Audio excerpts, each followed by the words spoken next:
Number 1 says, both passage 1 and passage 2 are examples of what?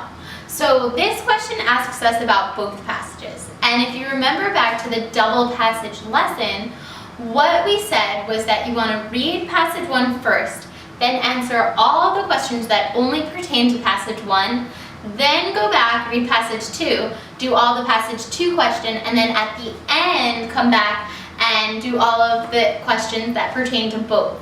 So you should have waited until kind of at the end to do this question, but we're going to assume that you've already read both passages and talk about what they both are examples of.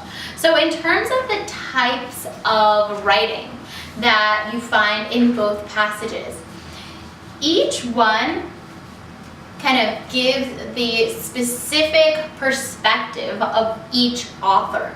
So it's more along the lines of a thesis essay with the author's actual thesis or perspective.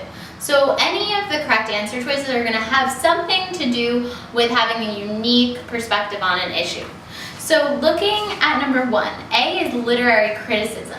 That has to do with taking a piece of literature and talking about its flaws and discussing it. So this isn't necessarily them talking about a specific piece of literature. So literary criticism is actually not what we're going for here. So we can get rid of A.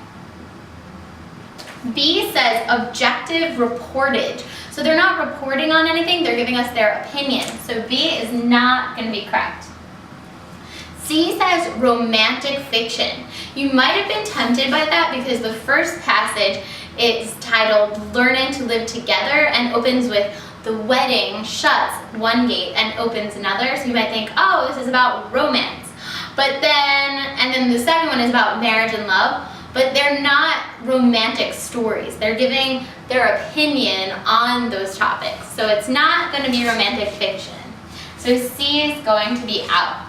Then D says opinion writing. That's definitely along lines with a thesis, a perspective, or an opinion. So D stays in. And E says cautionary tales. So it's definitely not cautionary. So we're going to get rid of E, and our correct answer is D.